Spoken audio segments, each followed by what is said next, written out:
Top to Bottom is coming at you with another video review. And today we're going to be taking a look at the new Green Lantern movie Max Charge, Hal Jordan. Now this is a really nice kind of variant to the Green Lantern figure that has them all, kind of this like translucent green, which is really cool looking. I really love the way that looks. Comes with a really nice kind of power bow that's obviously created from his ring. Comes with the ring itself, GLO2. Flip around here on the back, you see other figures that are in the line. Really kind of cool picture here of Hal pointing his ring at the actual Green Lantern. And then when you zoom up here and you take a look at the top, after being selected as Abin Sur's successor, Hal Jordan struggles with whether he is fearless enough to thrive in the Green Lantern Corps. But an old friend, Carol Ferris, helps Hal realize that the ring didn't choose him because he is fearless. It chose him because he is courageous enough to overcome his fears. Wonderful. Hal Jordan, Homeworld Earth, Sector 2814. And this conforms with safety requirements, so that's very good. Brought to you by the fine folks at Mattel. So there he is.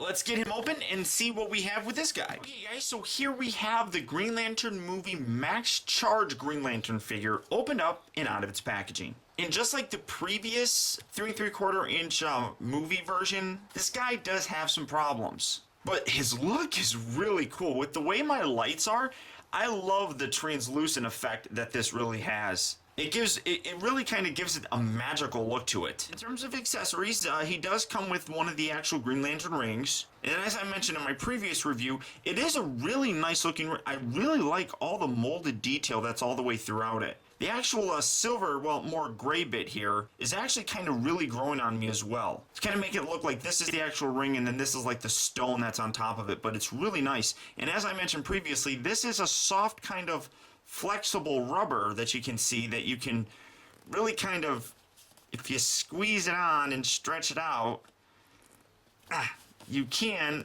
well, except on my fat fingers. There we go. Come on, get on. Get over the knuckle. There we go. There we go. And tuck my skin underneath.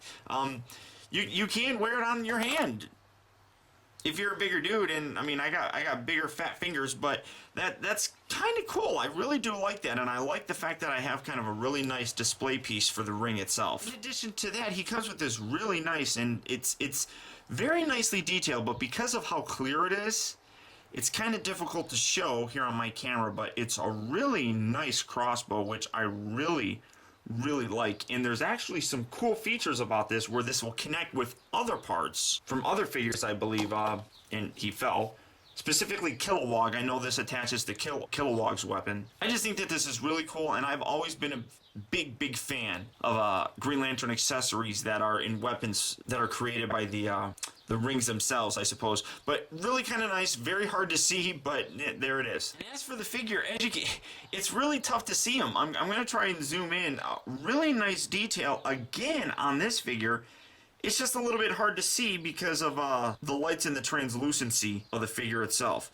But you can see some really nice molded detail throughout the body itself. The molding is identical to the original movie Hal Jordan figure.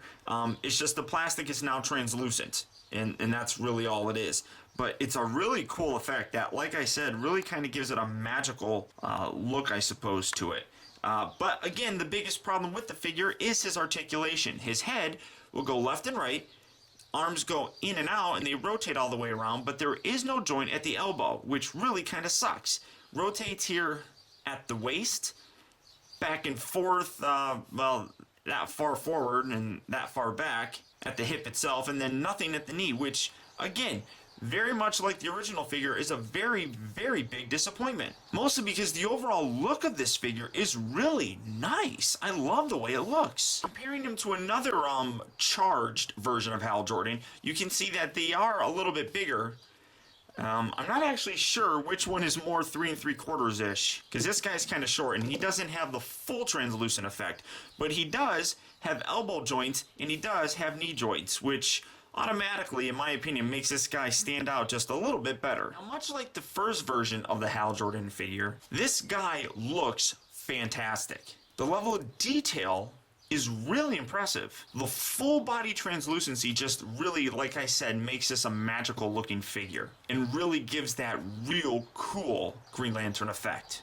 The articulation, however, suffers and it really kind of drags the figure down. If you are a Green Lantern fan, as I said previously, you're gonna like this figure, but it's gonna have some minor nitpicks like the articulation that's really kind of gonna more than likely annoy you. You can't really pull off any real dramatic looking poses. So this is pretty much how you display the figure. And if you really want him to stand, you kind of have to use this to kind of give him a tripod effect. Otherwise, when you take it out, he just falls over because you can't really do much with the legs except for possibly bend him over like that, and then it just kind of looks silly. But if you stand his legs up straight, he just completely falls back. So you need to have this to be able to give him some added weight going forward and make him actually stand.